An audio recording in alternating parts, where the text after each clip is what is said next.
بسم اللہ الرحمن الرحیم۔ السلام علیکم۔ یہ کتاب آپ کے لیے کاشانِ بصیرت کے یوٹیوب چینل کی جانب سے ریکارڈ کی جا رہی ہے۔ کتاب کا نام ہے مجالس المومنین۔ اب ہم کتاب کا پارٹ نمبر 51 پڑھیں گے۔ مجلس پنجم در ذکر اکابر علماء شیعہ کا بقیہ حصہ، صفحہ نمبر 924۔ السید الامیر غیاث الدین محمد بن سید یوسف سلقی الحسینی الہروی رازی۔ آپ فاضل دیندار، سخی اور غریب پرور تھے۔ ملا لسانی نے ان کی مدح میں کہا تھا: ہم سمجھتے ہیں کہ مذکورہ مدح شاعرانہ مبالغہ آرائی پر مبنی ہے۔ آپ کا اصل وطن رے تھا۔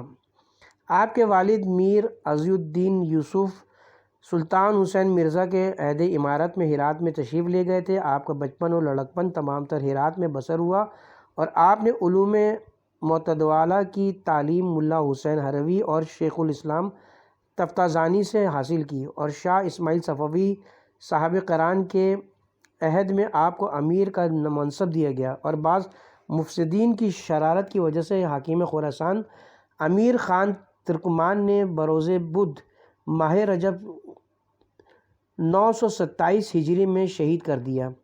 شہادت کے وقت آپ نے ایک خط لکھ کر امیر خان کے پاس روانہ کیا، جس کا ایک بیت تھا: تو مجھے ناحق قتل کر رہا ہے، لیکن یہ ضرور یاد رکھنا کہ میرا ناحق خون تیرے ساتھ کیا سلوک کرتا ہے۔ دو لطیفے۔ نمبر 1، امیر غیاث الدین کی عادت تھی کہ ایام محرم میں اظہار غم کے لیے نیلا عمامہ سر پر باندھا کرتے تھے، جبکہ ہرات کے عوام کی اکثریت مخالفین پر مشتمل تھی، وہ بھی آپ کی دیکھا دیکھی نیلا عمامہ باندھنے لگے۔ ایک دن امیر خان مذکور نے ان سے کہا: سید صاحب، آپ کے نیلے عمامے کی وجہ تو ظاہر ہے، لیکن دوسرے اہل ہرات نے نیلی بکڑیاں کیوں باندھی ہیں؟ آپ نے فرمایا: کربلا میں صرف میرا دادا ہی شہید نہیں ہوا تھا، ان کے بھی ہزاروں مرے تھے۔ نمبر 2، امیر غیاث الدین کو کسی نے بتایا کہ شاہ اسماعیل صفوی نے تسخیر بغداد کے وقت امام جعفر صادق علیہ السلام کے ایک مشہور دشمن کی قبر کھدوائی اور اس کی گلی سڑی ہڈیاں نکال کر باہر دجلہ میں پھینکوا دیں، اور اس کی قبر میں ایک مردہ کتے کو دفن کرایا۔ یہ سن کر امیر غیاث الدین نے بے ساختہ کہا: شاہ کو کتے کی جگہ کتا دفن کرنے کی کیا پڑی تھی؟ بعض اہل علم نے دوسرے لطیفے کو امیر یوسف اصفہانی سے منسوب کیا، واللہ اعلم۔ سید راجو بن سید حامد الحسینی البخاری الہندی، سید راجن شاہ سدھا بھاگ۔ ہم اس سے قبل مجلس دوم میں بخاری سادات کے تذکرے میں اجمالی طور پر آپ کی طرف اشارہ کر چکے ہیں۔ آپ ایک فاضل اور صاحب کرامت، بہادر، سخی اور نیک سرشت انسان تھے۔ آپ نے اہل ہند کو بہت زیادہ تبلیغ فرمائی، اور خاص طور پر آپ نے بلوچ قوم کو اپنے آباء و اجداد کے مذہب سے روشناس کرایا، اور آپ نے اپنے خاندان کے مدیر کے تقیہ کو چھوڑا اور برسر عام اپنے مذہب کا پرچار کیا۔ بیان کیا جاتا ہے کہ سید راجو شاہ سلطان دہلی ہمایوں فرزند بابر سے ملاقات کے لیے دہلی روانہ ہوئے۔ جب وہ دہلی کے قریب پہنچے اور بادشاہ کو اس کے نمائندوں نے سید مذکور کی آمد کی اطلاع دی، تو اس نے بنفس نفیس اس کے استقبال کا ارادہ کیا۔ جب ملا عبداللہ ہندی، جو کہ مخدوم الملک کے نام سے ملقب تھا، اسے پتہ چلا کہ شاہ ہند ایک شیعہ مبلغ کا استقبال کرنے والا ہے، تو وہ بادشاہ کے پاس آیا اور اس سے کہا: آپ سید راجو کے استقبال کے لیے ہرگز نہ جائیں، کیونکہ اگر آپ نے ایسا کیا تو ایان سلطنت آپ کے مخالف ہو جائیں گے، اور آپ نے بصد مشکل ہندوستان کو دوبارہ مسخر کیا ہے، اور سید راجو بدعتی اور رافضی ہیں، لہٰذا آپ کسی قیمت پر ان کا استقبال نہ کریں۔ بادشاہ مسلط وقت سے مجبور ہو گیا اور کہا: میں تو انہیں اولاد رسول سمجھ کر ان کا استقبال کرنا چاہتا تھا، مگر آپ نے اچھا کیا جو یہ بتا دیا کہ ایسا کرنے سے دین کی تذلیل ہوگی۔ اچھا، اب میں ان کے استقبال کے لیے نہیں جاتا۔ پھر اس نے اپنے بیٹے جلال الدین محمد اکبر اور سردار بیرم خان کو اس کے استقبال کے لیے روانہ کیا، اور شہزادہ جلال الدین محمد اکبر انہیں بڑے پرتپاک طریقے سے دہلی لے آئے۔ منقول ہے کہ لاہور کے گورنر حاجی سیستانی کو معلوم ہوا کہ مخدوم الملک کی حکومت کے مخالف افراد سے تعلقات ہیں، تو اس نے اسے قید کر دیا، اور قید پر اس پر کافی سختی روا رکھی گئی، تو اس نے شیخ اس نے شیخ عزیز اللہ ملتانی ساکن سلطان پور کو خط لکھا کہ آپ پرہیزگار شخص ہیں اور میرے لیے اللہ تعالیٰ سے دعا مانگی کہ وہ مجھے زندان کی سختیوں سے نجات عطا کرے۔ شیخ عزیز اللہ ملتانی نے کافی دن تک نوافل ادا کیے، پھر اسے خواب میں رسول خدا صلی اللہ علیہ وسلم کی زیارت نصیب ہوئی۔ اس نے دیکھا کہ رسول خدا صحابہ کے مجمع میں تشریف فرما ہے اور آپ کے زانوئے مبارک پر سید راجو شاہ بیٹھے ہیں۔ شیخ عزیز اللہ نے التماس کی، یا رسول اللہ، ملا عبداللہ آپ کا مدعا ہے اور آج کل زندان میں، آپ اس کی مدد فرمائیں۔ رسول کریم صلی اللہ علیہ وسلم نے سید راجو کی طرف اشارہ کر کے فرمایا، میرا یہ فرزند اس کے ہاتھوں خون کے آنسو رو رہا ہے۔ شیخ عزیز اللہ نے یہ واقعہ ملا عبداللہ کو تحریر کیا اور اسے توبہ و استغفار کا مشورہ دیا۔ سید راجو شاہ نے تقیہ نہیں کیا تھا، وہ علی الاعلان مذہب حقہ کی تبلیغ کرتے تھے، اسی لیے ان کو بہت سی مشکلات کا سامنا کرنا پڑا۔ کسی خیر خواہ نے ان سے کہا، اگر تقیہ کر لیں تو آپ کے لیے مناسب ہوگا۔ آپ نے فرمایا، اگر میں نے تقیہ کیے تو مجھے اندیشہ ہے کہ میری اولاد خارجی ہو جائے گی۔ واقعی سید سند نے خود تو تکالیف کو برداشت کیا، لیکن اپنی اولاد کو نازبی بننے سے بچا لیا۔ سید حسن بن سید زین العابدین بن سید راجو بخاری، فخر السادات سید حسن سید راجو شاہ بخاری کے پوتے ہیں اور کافی دنوں تک فقیر کے ساتھ ان کے رسل و رسائل کا سلسلہ جاری رہا۔ انہوں نے سندھ میں اور سوئے پور سے اس فقیر کو لاہور خط روانہ کیا، جس میں انہوں نے چند سوالات تحریر کیے تھے۔ فقیر نے ان کے جوابات سید مذکور کو لکھ کر دیے ہیں۔ البتہ فقیر کی خواہشی کے مارے قائرین بھی ان سے مستفید ہو سکیں، اسی لیے انہیں رقم کیا جاتا ہے۔ کیا مذہب شیعہ امام صادق علیہ السلام کا مذہب ہے؟ سوال اول، اس بات کی کیا دلیل ہے کہ مذہب شیعہ اثنا عشرہ ہی امام جعفر صادق علیہ السلام کا مذہب ہے؟ جواب، جس طرح سے مذہب شافعی کے علماء اپنے مذہب کو مذہب شافعی ثابت کرتے ہیں اور حنفی علماء اپنے مذہب کو حنفی ثابت کرتے ہیں تو اسی طرح سے شیعہ علماء اپنے مذہب کو جعفری ثابت کرتے ہیں۔ اس کی تھوڑی سی وضاحت یہ ہے کہ شوافع نے اپنا مذہب ان علماء سے حاصل کیا جنہوں نے امام شافعی سے براہ راست حاصل کیا تھا، اور احناف نے بھی اپنا مذہب ان علماء سے حاصل کیا جنہوں نے امام ابو حنیفہ سے براہ راست حاصل کیا تھا۔ بعید شیعوں نے بھی اپنا مذہب ان علماء سے حاصل کیا جنہوں نے امام جعفر صادق علیہ السلام سے براہ راست یہ مذہب حاصل کیا تھا۔ البتہ ہم نے اس بات پر خصوصی توجہ دی تھی کہ کسی منحرف شاگرد سے ہم نے اصول مذہب حاصل نہیں کیے۔ اگر اہل سنت پہ کہیں کہ ہم تسلیم نہیں کرتے کہ ان کا مذہب امام جعفر صادق کا مذہب ہے، تو اس سے ہمارے مذہب کی صحت کی نسبت میں کوئی فرق نہیں پڑتا۔ جیسا کہ شوافع کی مخالفت احناف کو اور احناف کی مخالفت شوافع کو، اور ان دونوں کی مخالفت مالکیہ اور مالکیہ کی مخالفت ان دونوں کو، پھر مذکورہ تینوں مذاہب کی مخالفت حنابلہ کو اور حنابلہ کی مخالفت مذکورہ تینوں مذاہب کے لیے نقصان دہ نہیں ہے، اسی طرح سے ان چاروں کی مخالفت مذہب شیعہ کے لیے بھی نقصان دہ نہیں ہے۔ ملا سعید الدین تفتازانی نے اپنے دور کے مشہور فاضل تھے۔ ملا سعید الدین تفتازانی اپنے دور کے مشہور فاضل تھے اور اپنے عہد کے شیخ الاسلام تھے۔ انہوں نے اصول ازدی کے مختصر حاشیے میں امہات الاولاد کنیزوں کی خرید و فروخت پر بحث کی، اور اس بحث کے ضمن میں انہوں نے تسلیم کیا کہ مذہب شیعہ مذہب امیر المومنین ہے۔ وہ لکھتے ہیں، حضرت امیر المومنین علیہ السلام اس خرید و فروخت کو جائز سمجھتے تھے اور علماء شیعہ نے آپ سے اس کی روایت کی ہے۔ ہمیں بھی تسلیم کر لینا چاہیے کہ حضرت واقعی جائز سمجھتے تھے، کیونکہ ہر گروہ اپنے رہبر و امام کے قول کو دوسرے گروہ کی بنسبت زیادہ جانتا ہے۔ اس اقرار حقیقت کے بعد بھی اگر کوئی سنی یہ کہے کہ ہم مذہب شیعہ کو مذہب امام جعفر صادق علیہ السلام ماننے پر آمادہ نہیں ہے، تو یہ اس کی طرف سے ضد بازی اور مکابرہ ہوگا۔ کیا مذہب حنفیہ مذہب جعفر صادق نہیں ہے؟ سوال دوم، اہل سنت یہ دعویٰ کرتے ہیں کہ ان کا مذہب ہی امام جعفر صادق علیہ السلام کا مذہب ہے، کیونکہ امام ابو حنیفہ امام جعفر صادق علیہ السلام کے شاگرد تھے، آخر یہ اختلاف کیوں ہے؟ جواب، اہل سنت کو یہ دعویٰ کسی طرح سے بھی زیب نہیں دیتا، کیونکہ وہ خود ہی اس نسبت سے دستبرداری کا اعلان کر چکے ہیں، اور وہ اپنی کچھ کتابوں میں یہ الفاظ لکھ چکے ہیں کہ ابو الحسن اشعری فلاں سال میں فوت ہوا اور وہ مذہب اہل سنت کا مروج تھا، اور حضرت امام علی بن موسیٰ الرضا فلاں سال میں فوت ہوئے اور وہ مذہب شیعہ کے مروج تھے۔ درج بالا تحریر کے بعد کیا کوئی عقل مند یہ سوچ بھی سکتا ہے کہ امام علی رضا علیہ السلام نے امام جعفر صادق علیہ السلام کے مذہب کو چھوڑ کر ایک اور مذہب کو مروج کر لیا تھا؟ ورنہ خدا لگتی بات تو یہ ہے کہ امام علی رضا علیہ السلام کا مذہب وہی ہے جو امام جعفر صادق علیہ السلام کا مذہب تھا۔ جب مذکورہ عبارت میں تصریح کر دی گئی ہے کہ امام علی رضا علیہ السلام مذہب شیعہ کے مروج تھے، تو اس سے معلوم ہوتا ہے کہ مذہب شیعہ مذہب علی رضا بھی ہے، اور ان کے دادا امام جعفر صادق علیہ السلام کا بھی مذہب ہے۔ علاوہ ازیں یہ حقیقت اپنی جگہ پر مسلم ہے کہ یہ ہرگز ضروری نہیں کہ شاگرد کا بھی وہی مذہب ہو جو اس کے استاد کا تھا۔ امام ابو حنیفہ امام مالک سے بھی کچھ عرصے تک پڑھتے رہے، اور پھر انہوں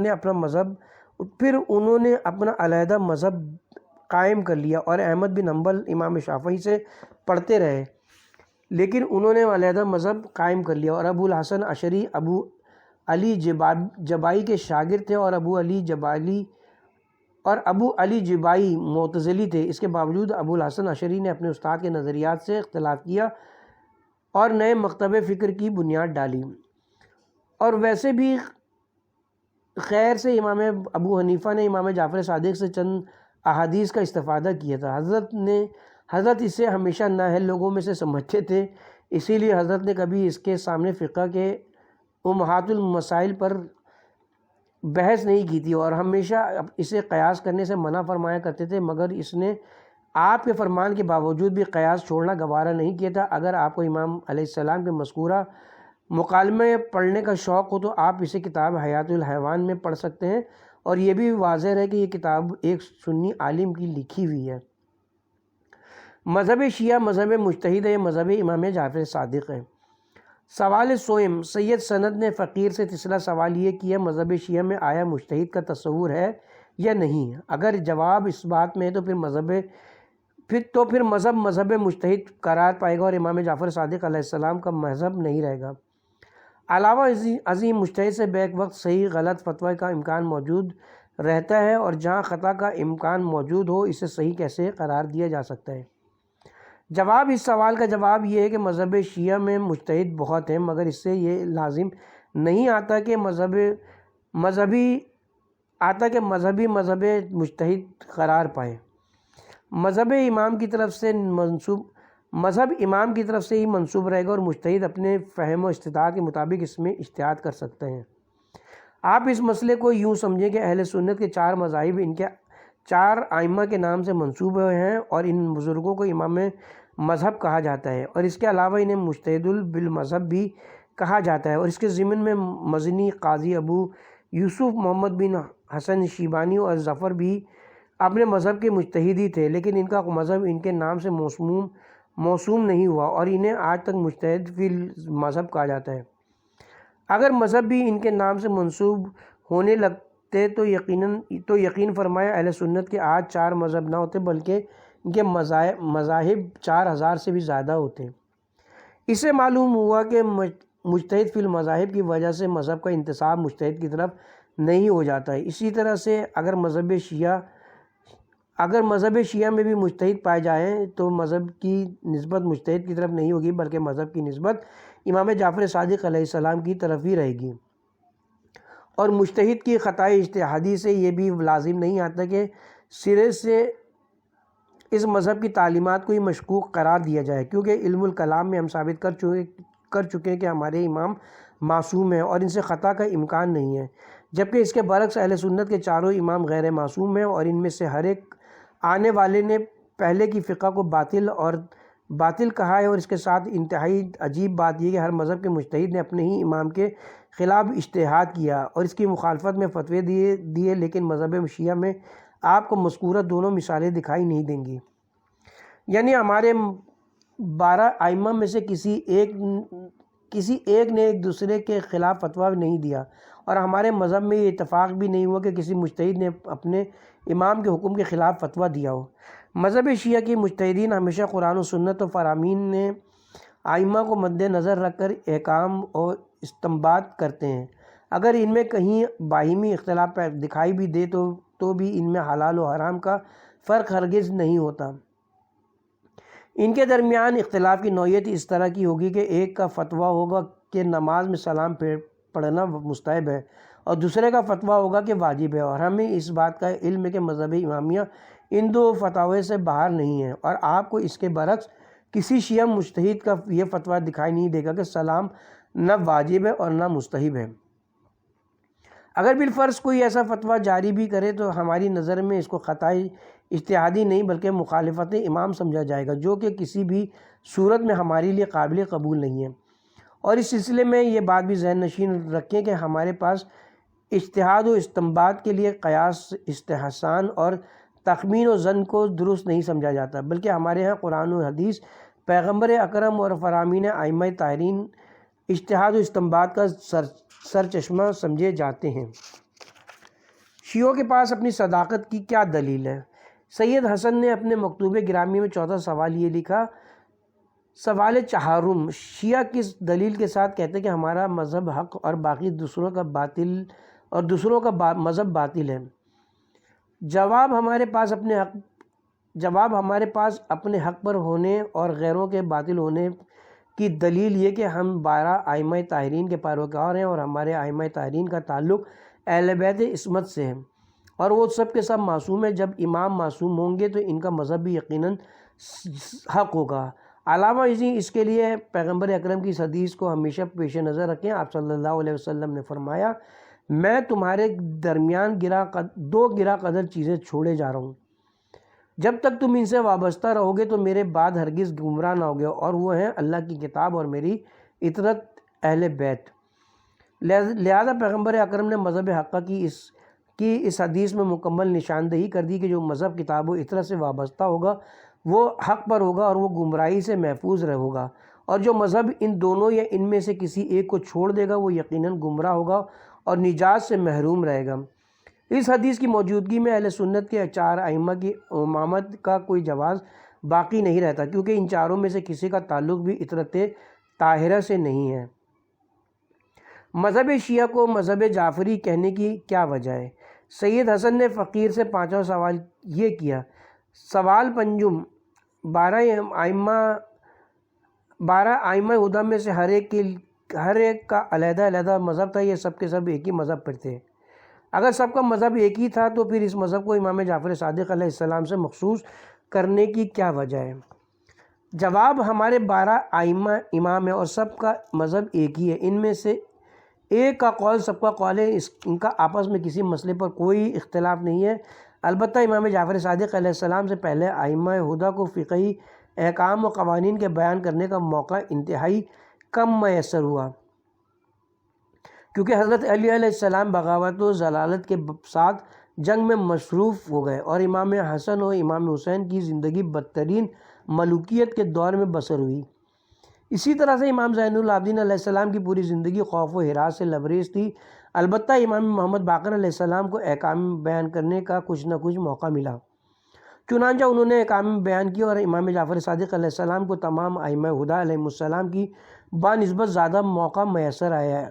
اسی لیے آپ نے اس وقت فرصت سے خوب فائدہ اٹھایا اور اپنے آقا طاہرین کے علوم کو دل کھول کر بیان کیا، اور کوفہ و بغداد میں آپ کے راویوں کی تعداد 70,000 سے زیادہ ہو گئی۔ اسی لیے مذہب امام جعفر صادق علیہ السلام کی طرف منسوب ہے، کیونکہ اس کے اصول و ضوابط جتنے امام علیہ السلام نے بیان کیے تھے کسی دوسرے امام کو اس کا موقع نہیں ملا۔ قاضی ابو حنیف نعمان بن محمد بن منصور بن حبون مغربی، تاریخ ابن خلقان اور تاریخ ابن کثیر شامی میں مذکور ہے۔ قاضی ابو حنیفہ نعمان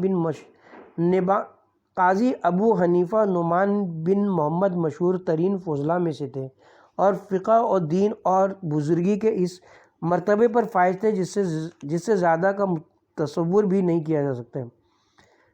آپ پہلے مالکی فقہ سے وابستہ تھے، بعد میں اللہ تعالیٰ نے انہیں ہدایت دی تو مذہب امامیہ سے وابستہ ہو گئے۔ انہوں نے بہت سی کتابیں تالیف فرمائی تھیں اور کتابیں اختلاف اصول المذاہب، کتاب الاختیار فی الفقہ اور دعوت العابدین کو بڑی شہرت نصیب ہوئی۔ ابن ذوالفقار بیان کرتے ہیں قاضی نعمان بن محمد بہت بڑے فاضل تھے اور قرآن مجید کے مطالب و معنی پر انہیں عبور حاصل تھا، اور فقہ اور اختلاف فقہ کے عالم تھے، اور لغت، شعر و تاریخ کے ماہر تھے، اور عقل و انصاف کے زیور سے آراستہ تھے۔ انہوں نے مناقب اہل بیت میں کئی ہزار صفحات تحریر کی اور مخالفین اہل بیت کے مصالب و متائن پر مفصل کتاب لکھی۔ علاوہ ازیں انہوں نے ابو حنیفہ کوفی، مالک شافعی اور ابن شرح کی تردید میں بھی بہت سی کتابیں تالیف کیں، اور انہوں نے اپنی مشہور زمانہ کتاب اختلاف الفقہ میں تمام فقہوں کا تقابلی جائزہ پیش کیا اور مذہب اہل بیت کی نصرت فرمائی۔ انہوں نے فقہ میں ایک مشہور قصیدہ بھی تالیف کیا تھا۔ ابو حنیفہ نے مذکور فاطمہ خلیفہ معز الدین کے ہمراہ مراکش سے مصر آئے، اور رجب 363 ہجری کو انہوں نے مصر میں وفات پائی۔ انہوں نے اپنے پسماندگان میں دو بیٹے ابو الحسن علی بن نعمان اور ابو عبداللہ محمد بن نعمان چھوڑے، اور ان کے دونوں بیٹے اپنے والد کی طرح علم و عمل میں بے مثال تھے، اور دونوں بھائی مراکش، مصر، شام اور حرمین شریفین کے قاضی القضاء رہے، اور مذکورہ ممالک کا محکمہ احتساب و خطابت و مذہبی امور ان دونوں بھائیوں کے سپرد تھا، اور انہوں نے اپنے حسن انداز سے اپنے فرائض سر انجام دیے۔ ابن ذوالفقار اخبار مصر میں لکھتے ہیں، ہم نے مصر کے تمام قاضیوں میں سے محمد بن نعمان سے بہتر قاضی نہ دیکھا اور نہ سنا، اور انہوں نے اپنے عادلانہ فیصلوں کا سکہ عراق میں بھی قائم کیا تھا۔ جب محمد بیمار ہوئے تو انہوں نے اپنے بیٹے عبدالعزیز کو مصر کے دور دراز علاقوں کا قاضی بنا کر بھیجا، اور اس نے وہاں عدل و انصاف کا سکہ جمایا۔ عبدالعزیز کا رتبہ بادشاہ کی نظر میں اتنا بلند ہوا کہ ایک عید کے موقع پر بادشاہ اسے اپنے ساتھ ممبر پر لے گیا۔ قاضی نعمان کی باقی اولاد کی تاریخ اور ان کے علمی کارنامے تاریخ ابن خلکان میں مذکور ہیں، شائقین اس کی طرف رجوع فرمائیں۔ قاضی محمد بن عبداللہ المعروف بن ابن قضیہ البغدادی، آپ بغداد کے نواحی علاقے کے قاضی تھے۔ ابن خلکان لکھتے ہیں کہ قاضی مذکور اپنے عہد میں سرعت فہم اور حاضر جوابی میں بے مثال و بے نظیر تھے، اور ان سے جو بھی پوچھا جاتا وہ اس کا فصیح و ملی جواب اسی وقت دیتے تھے، اسی لیے فضلائے عصر ہمیشہ ان سے عجیب و غریب مسائل دریافت کرتے اور وہ ان کا حسین ترین جواب دیتے تھے۔ معز الدولہ دلیمی نے چند افراد کو مامور کیا تھا کہ وہ عجیب و غریب مسائل تراش کر قاضی محمد بن عبداللہ سے اس کے ملی ترین جواب حاصل کریں اور پھر ان جوابات سے اسے مطلع کیا کریں۔ چنانچہ جب بھی معز الدولہ عجیب و غریب سوالات اور قاضی کے بیان کردہ جواب سنتا تو بڑا محظوظ ہوتا تھا۔ عباس بن معلیٰ کاتب نے ایک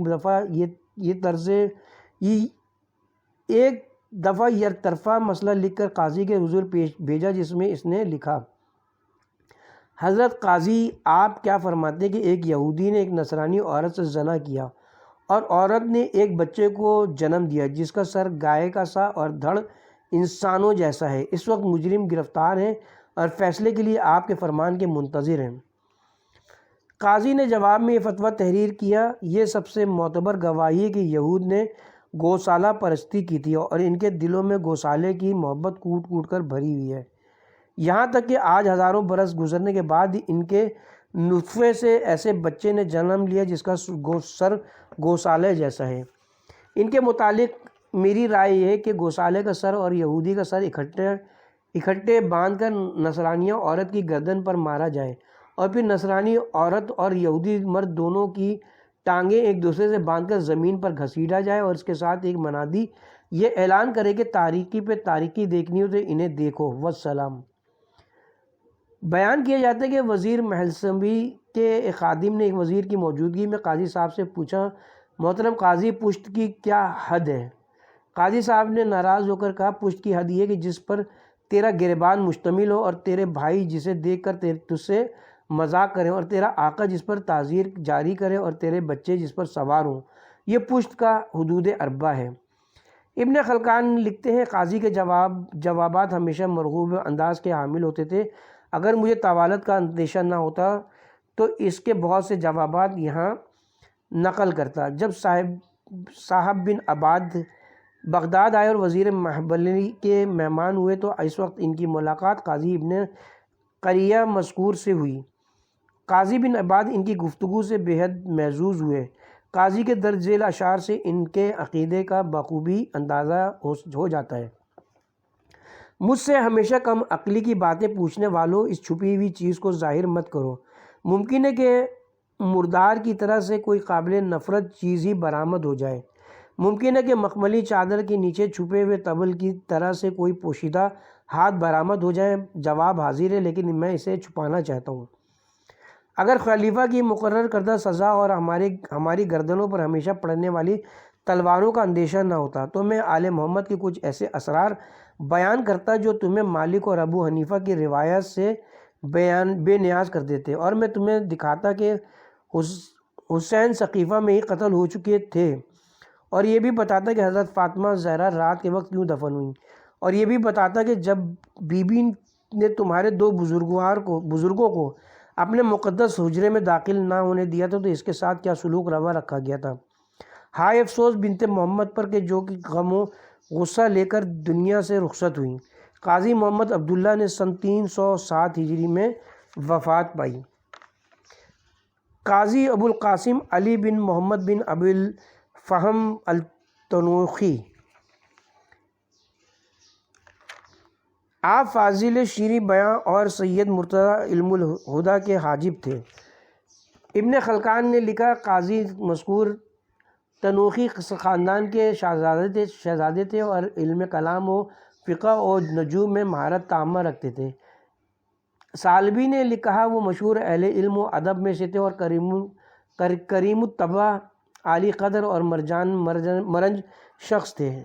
خلفائے عباسیہ کی جانب سے وہ کئی سال تک اہواز و بصرہ کے قاضی رہے، پھر انہیں معزول کیا گیا تو وہ عظیم شیعہ حاکم سیف الدولہ بن حمدان کے پاس گئے اور ان سے اپنے لیے مدد طلب کی۔ سیف الدولہ نے اس سے خلیفہ بغداد کے نام سفارشی خط لکھ کر دیا۔ جب اس نے وہ خط پیش کیا تو خلیفہ نے اسے دوبارہ اسی منصب پر فائز کر دیا اور اس کے وظیفے میں بھی اضافہ کیا۔ وزیر محلبی اور دوسرے شیعان عراق اس کا احترام کرتے تھے اور اس کی حمایت کرتے تھے اور اسے ریحانہ علماء قرار دیتے تھے۔ قاضی مذکور نے بہت سے اچھے شعر کہے اور بہت سے اقوال حکیمانہ اس سے منقول ہیں۔ قاضی بروز اتوار 26 ذی الحجہ سن 278 ہجری کو انطاکیہ میں پیدا ہوئے اور سن 402 ہجری میں وفات پائی۔ قاضی ابو علی حسن بن ابی القاسم علی بن محمد بن ابی الفہم التنوخی، آپ قاضی ابو القاسم کے فرزند تھے جن کا ابھی ذکر ہوا ہے۔ ابن خلقان نے لکھا، سالبی نے اپنے بیٹے کا ایک ہی باب میں ذکر کیا ہے۔ اس نے پہلے باپ پھر بیٹے کا تذکرہ کرتے ہوئے لکھا، قاضی ابو علی اپنے چاند سے والد کے ہلال تھے اور وہ اس شجر علم کی خوبصورت ٹہنی تھے اور اپنے باپ کی عظمت کا جیتا جاگتا ثبوت تھے۔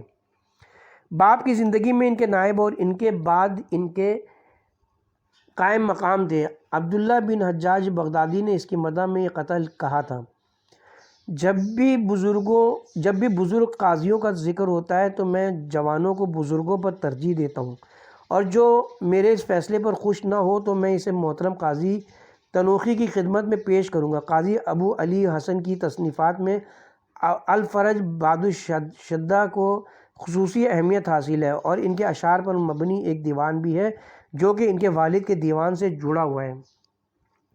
انہوں نے دیگر کتابیں بھی تالیف کی تھیں اور انہوں نے ابو بکر صولی اور دیگر مشہور علماء سے کسب فیض کیا تھا اور زندگی کے آخری حصے میں انہوں نے بغداد میں مستقل رہائش اختیار کر لی تھی اور وفات تک حدیث شریف کا درس دیتے رہے۔ وہ حدیث میں بے مثال اور علوم ادبیہ میں ان کی مہارت آشکار اور شعر و شاعری میں ان کی صلاحیت مسلم تھی۔ ابتدا میں ایک وزیر سلطنت نے انہیں مصر و بابل کا قاضی مقرر کیا تھا، پھر خلیفہ بغداد مطیع اللہ نے لشکر اور کوہ کلویہ کی قضا ان کے سپرد کی اور اس کے بعد وقتاً فوقتاً دیگر مناصب پر بھی وہ فائز ہوتے رہے۔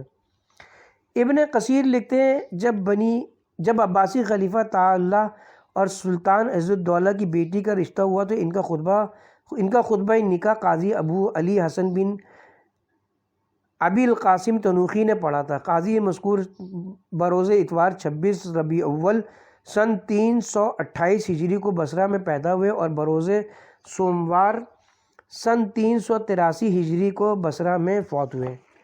اس کے ساتھ ہی یہاں پر پارٹ نمبر 51 کا اختتام کرتے ہیں۔